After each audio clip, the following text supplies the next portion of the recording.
Everyone, welcome back to the official ending of Bleeding Heart. Now, even though this is the aftermath, this part does deal with more descriptive injuries. So yeah, I hope you guys enjoy. I will not hold you guys any longer, mainly because I was supposed to post this 2 days ago. Yeah, but yes, I hope you guys enjoy this and let me know what you guys think at the end of the video. Hello my lovely viewers. Looking for some affordable and good quality anime merch? Want to support your favorite Haikyuu team or join UA? What about joining the Straw Hat Pirates for an adventure or two? Want to join the Black Bulls or the Fairy Tail Guild? Well, this site has that and so much more. Use my discount code and receive 10% off your entire order. Link and code is in the description. Thank you so much for watching.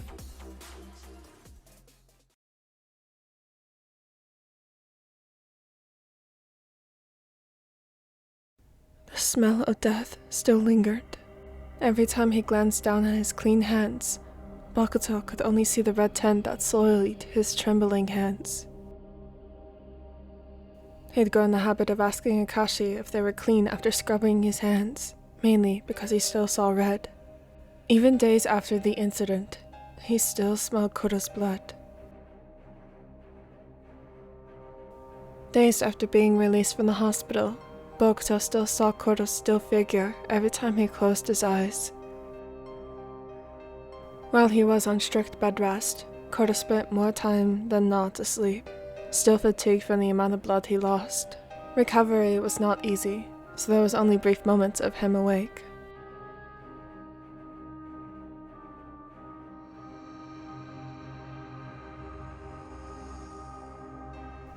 The ace would periodically keep his hand on the Raven's chest to assure himself that he was still breathing.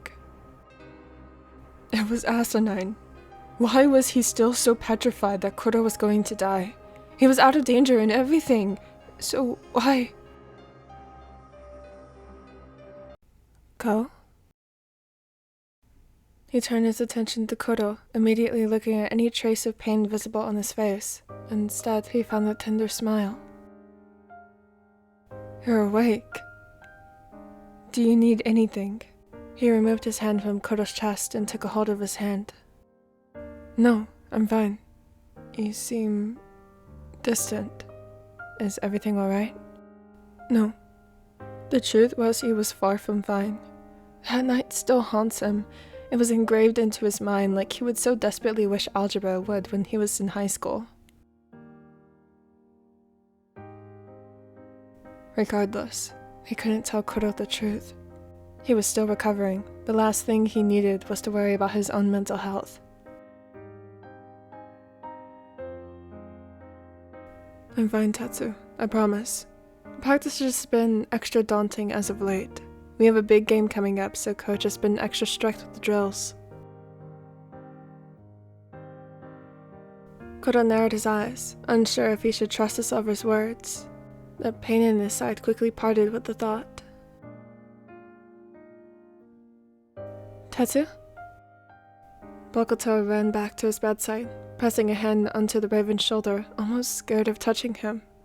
What if he touched him the wrong way and caused him to hurt more? I'm fine. I think I just sat up wrong. Do you mind helping me change my bandages though? Keiji usually does them, but he texted saying he'd be home late, and I'm not sure if I can stay awake long enough. Grabbing a cloth, Bokuto dumped the rag into cool water and wringed it out, wiping the apparent sweat from Kuroo's brow. I'll help you, so stop straining yourself. You'll only make the pain worse. Hesitantly, Kuroo settled back down, still wincing. Whenever Kuroo had finally awakened in the hospital, he had no memory of the attack due to the trauma. With that being the case, it made evidence proving that Sota was guilty more complicated since he had no memory of it, and Sota was gone by the time Bokuto arrived to the scene. Luckily, there had been a child lingering around the alleys at the time, rebelling her mother who wanted her to not get close to the closed-off alleys. That girl had witnessed the attack, and stayed hidden even until Kuroo was taken off by the ambulance. She was so terrified to even move. She gathered up the courage to tell her mother, and together they went up to the station that aided in their conquest to prove Sota guilty. With that being said, Daichi could finally put the case behind him and rest. In the end, Kuroo became bitter about the incident that he had no recollection of. While he knew of the way Sota treated him and his partners for so many years, the older brother part of him still saw a small boy who just wanted praise from his father. In his eyes, Kuroo was the true villain. From an only child to a younger sibling, Sota's father had directed all of his attention to him rather than Sota. He did everything for his father's attention, even if it meant going as far as killing Tetsuro.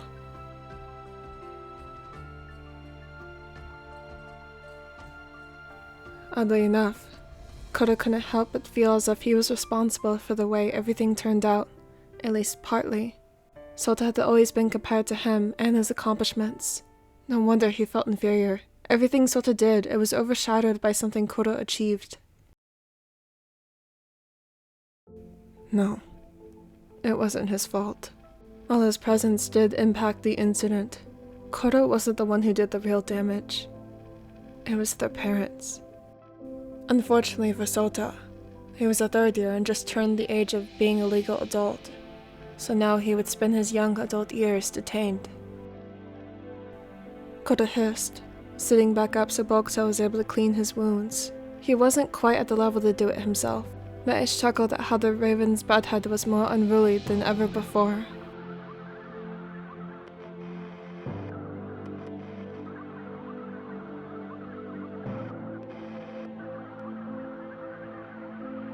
Alright, let's see. Bokuto rolled up the latter's shirt and paled, seeing his bruises peek through the bandages. While it was bad in the hospital, the bruises seemed to turn more vivid in color. Blues, purples, and a tinge of green decorated his fair skin. Peeling off the worn bandages, a wave of nausea rolled in Bokuto's stomach, seeing the worst bruising right where his liver resided. The stab wound had stitches, sealing the puncture. It was crusted with natural fluids trying to heal itself. Even still, it was enough to make him feel sick.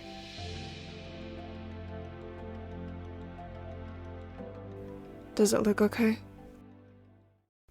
Like, better than a fresh bleeding stab wound, or better than the infection type of ordeal? Kuroo eyed him. You think it's infected? Bokuto chuckled half-heartedly, unsure what he would do if the wound actually became infected.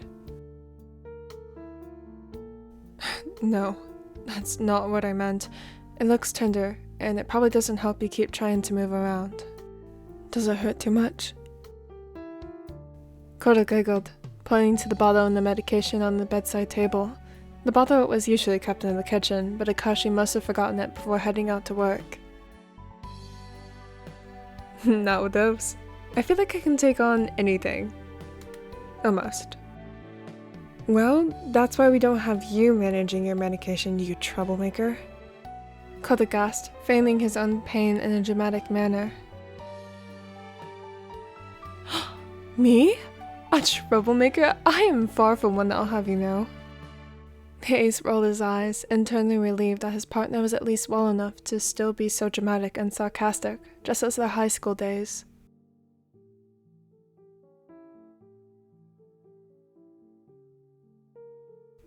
Yeah. On a serious note, I need you to tell one of us if something is bothering you. I mean it. Don't try to tough it out. I will. Bokuto stubbornly narrowed his eyes, not sufficed with the answer. You have to promise. What? But I just said I would. Tetsuro. Kuroo thinned his lips into a tight line before his chest bubbled in warm laughter. Fine, I promise. Does that make you happy, my dear? Bokuto rolled his eyes once more, ignoring the way his chest warms at the nickname, focusing entirely on cleaning his wounds. But his hand slipped, and the cloth dug much deeper into Kuroo's side than he meant to.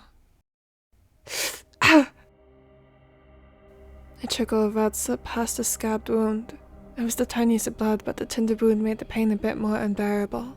Luckily, it was nothing more than a tiny bump. But to the eyes, seeing even the tiniest amount of blood, Kuroo's blood at that, he found himself back in the alleyway. It reeked of leftover spoiled garbage from the dumpster not too far from the left, and the mold from the right. Between that and the smell of the liquefied iron, it smelled like rotten flesh. Bokuto shuddered, trying to blink the realistic image from his head that he only saw whenever his eyes were closed and the darkness encased him. But it didn't work. Darkness and light, he saw it all. He sucked in the pained breath, seeing the raven slouched against the building, just as he was only days ago, barely clinging to life.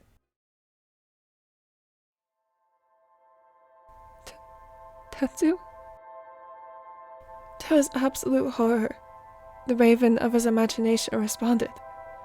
Maybe it wasn't his imagination. Maybe everything he witnessed in the past couple of days was a fever dream, and he was still stuck in the alleyway, and he would be for the rest of eternity.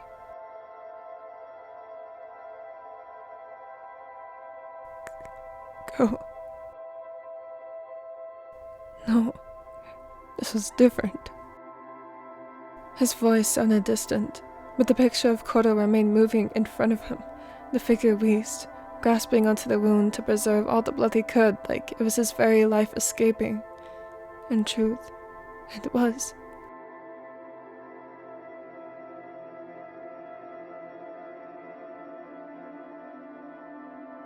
Bokuto wearily glanced down at his hands. There was no blood on them not too long ago, so why was his skin burning with the red liquid incinerating his skin? He let out a desperate, pained shout, clawing at his hands until he felt pieces of his skin tear underneath his fingernails. I'm tired. No, it was the same words Kuroo spoke that same night. Why was history repeating itself? Why was he forced to rewatch the thing he wished he could erase from his memory? Thank you. He knew what would happen next. Bokuto wanted to turn away so he wouldn't have to watch the life drain from Tetsuro, but his eyes remained locked on the growing pool of blood surrounding his lover. Blood. Bokuto pulled on his shirt, feeling as if the fabric was shrinking and trying to strangle him. There was so much blood. He screamed. He screamed as loud as he could, hoping someone would find him in that dark alley, so that someone would help him. But the anxiety clawed its way into his body. The guest wheezed, trying to find his footing, but it felt as if the cement was moving underneath his feet and he were walking on air. He couldn't catch his breath. He couldn't breathe. His mind felt like it was going to self-destruct. It just burned as if he poured gasoline on his bare body and set himself ablaze. The blood. There was so much blood. So much of it. There was. Bokuto gasped, feeling two hands grab almost painfully on his shoulders, pulling him from a self-destructive trance. Breathlessly, Bokuto's blown wide eyes met Kuroo's frantic ones. Ko? Are you with me? His chest still ached terribly, and his hands shook as if he drank too much caffeine. He looked around his surroundings, finding himself still in the bedroom. That means he was never back in the alley. It was just an illusion. But all of that blood... God! It was too realistic. He felt himself slipping back into the depths of the alley. Ko? Hey, stay with me. His chest constricted, focusing on the gentle soothing tone that Kuroo hummed. It was like a soft melody that hushed a crying child to slumber. That's it. Kuroo's arms around him tightened, swallowing him into a warm embrace. Bokuto could hear the rapid rhythm of Kuroo's heart pounding against his chest. Was he scared? That's it, Ko. Stay with me. You're doing so good. The raven continued to hush and praise him for every accomplishment he made. Little by little, the panic in his chest lessened with the time. Ko, baby, can you look at me? Bokuto managed to pry himself off of Kuroo when he stilled once again, seeing the small amounts of red that remained on his torso. Quickly noticing the cause, Kuroo grabbed his lover's face, forcing him to look up and meet his gaze. Hey, look at me. That's it. Just keep looking at me. His thumb rubbed against the ace's eyes that occasionally became wet with tears. Shh, it's okay. You're okay. You're safe. His safety wasn't the problem. It was Kuroo's. I'm safe. That was all he needed to hear. Bokuto collapsed into Kuroo's touch, completely forgetting on any anxiety that once plagued his mind. He sobbed like never before, clinging onto the raven as if he were his lifeline. They both startled when the front door swung open. I'm home. Sorry I'm late. Shoyo helped me up and he showed me a new game store that just opened up. The door to the bedroom swung open next, and the blonde's voice died down, filling the tense atmosphere. What? Kenma gasped, seeing Kuroo's wound with no bandage covering the extent of his injury and how it only slightly bled. Tatsu, you're Kenma. Kuroo was quick to interject and stopped Kenma from finishing his words. He wasn't a fool and could pinpoint the trigger for Kotaro, who was still trembling in his arms. He didn't know the extent of the trauma and how he would react to the word alone. I'm fine. Get Ko out of here and make sure he doesn't look at his arms. Kenma tilted his eyebrow in confusion before studying further, seeing the ace's arms curled into Kuroo's chest. They were tainted with blood from clawing at his own skin. He shook the utter stupor from his face. Now wasn't the time for questions. He needed to make sure both of his lovers were taken care of. What about you? I'm fine, he repeated grimly, tightening his hold on Bokuto. It doesn't hurt, it just tore open. Ko needs help, and I can't help him as I am. Just make sure he doesn't look at his arms, alright? He hastily nodded, pulling the toddler into his arms and guided him to the bathroom, leaving Kuroo alone, who was still desperately trying to figure out what happened.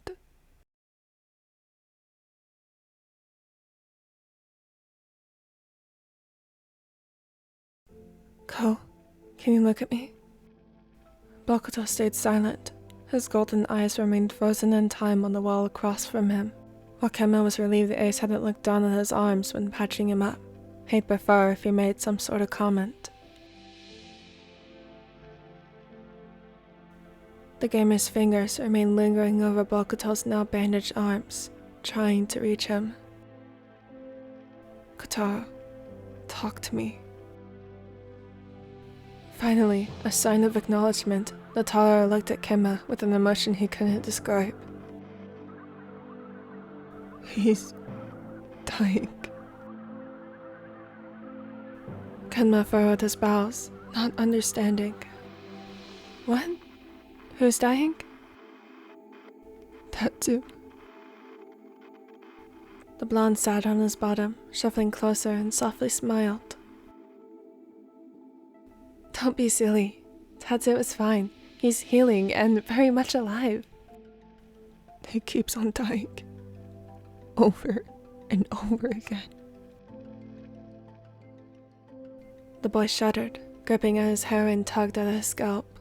Kenma could do nothing to tear them away without causing any more damage, so he soothed his hands that had turned white from clenching so hard. It's alright. No. There was so much blood. Can it... Blood. That's what it was. His eyes widened in understanding. Had Bokuto developed the fear of blood after witnessing something traumatic? Hey, go look at me. He mirrored the way Kuroo had held his face earlier, nudging him to look in his eyes. Hey, that's it. Keep looking at me. It's okay. I promise, everything is fine. Tatsuo is fine and Sota will never hurt any of us again. Don't be afraid. We'll get through this, okay? Bokuto held up his hands. But my hands, they're still... Kenma held his hands with a soft but firm touch. They're clean. There's nothing on them.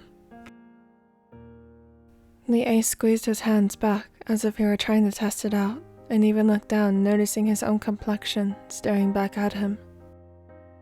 See? All clean.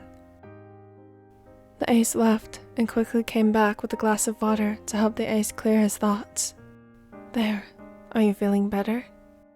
He solemnly nodded, as if he was mentally defeated. The dangerous thoughts in his mind had taken a toll, and it showed. He looked beyond exhausted. Are you well enough to go back to the room? He nodded again, not uttering a word. Making it to the room, Akashi had got home, seeing Kuroo still sitting on the floor, and quickly got him back into bed, addressing his wounds. As soon as Bokuto and Kenma walked in, there was a parade of questions following. What happened? Why? He stopped as soon as he saw the ace's exhaustion. Normally he concluded it was because of practice, but remembered how he called out today to look over the raven. Bokuto sat on the bed, next to Kuroo. He hesitantly reached over, grabbing the taller's hand. I'm sorry. What are you sorry for? You did nothing wrong. I don't know what's wrong with me. He silently cried into his hands, suddenly feeling overwhelmed with the idea that there was something wrong. Oh, sweetie, there's nothing wrong with you. Do you hear me? Despite his injuries, Kuroo did his best to comfort his lover and reached over, pulling him into his arms. It broke him to see his strong lover this hurt. He was so very conflicted, and it hurt to see. Kenma crawled next to Bokuto and passed a gentle hand to his thigh. We'll get through this, just as we have with everything else, yeah? Bokuto laughed, seeing the blonde smile at him. Akashi finally walked over, still confused at what had happened, and sat at the foot of the bed. I'm still unsure what's going on, but they were right, Ko. You know that we would never leave you hanging like that. If you need anything, just ask. If you need someone to hold, someone to talk to, someone to assure that everything is okay, and someone to confide in, we will always be here. Don't ever think you have to do any of this alone. Kuroo chuckled, adding another statement in. Personally, if I didn't rely so much on you guys this past week, I'd surely be pushing myself to get back to work. The gamer rolled his eyes and dug his knuckles into Kuroo's thigh, still afraid to punch him, even if it was just a playful punch. which is why we are here to keep you in check. Kuroo gasped. Keep me in check? I do not need. The raven stopped arguing once he heard the beautiful melody of Bokuto's laughter. It had been ages since he last heard him so cheerful, so carefree. Sorry, it's just... Don't apologize for laughing, silly. With the right amount of patience, all will heal in due time. Soon, Kuroo's injuries will just be a faint scar. Bokuto's worries will just be a distant voice, and even Kema's paranoia from streaming will disperse. While they would have to set some ground rules later, like the mentioning of blood, none of that mattered in that moment. Bokuto couldn't help the urge to pull Kenma, who was the closest, into his arms and lean into Tetsuro's arms.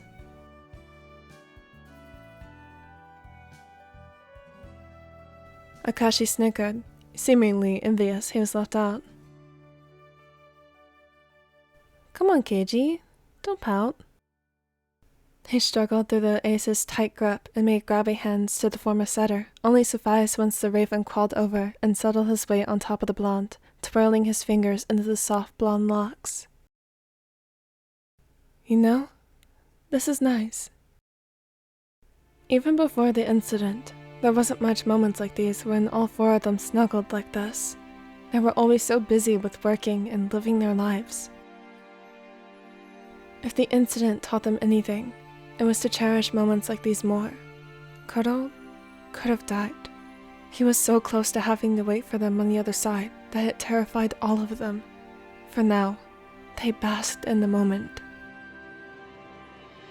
Not Sota, or hell, not even fate could ruin it.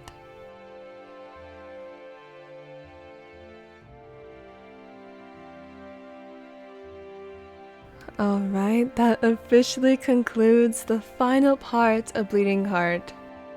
Hopefully you guys like this ending because I could have made it extremely angsty, but I did promise this is going to be an angst with a happy ending. Honestly, I'm impressed with how this turned out, so I really just hope that you guys like this. I'm pretty confident in this. Now, if you are seeing this, definitely try to check out my membership page to see all of the early access videos that you can access. And thank you guys so much, my duckers. You guys are super amazing. And special thanks to Kai, Cutie, and Lilac for joining. I hope you guys enjoy how absolutely chaotic it can get as a ducker. But I will see you guys next week.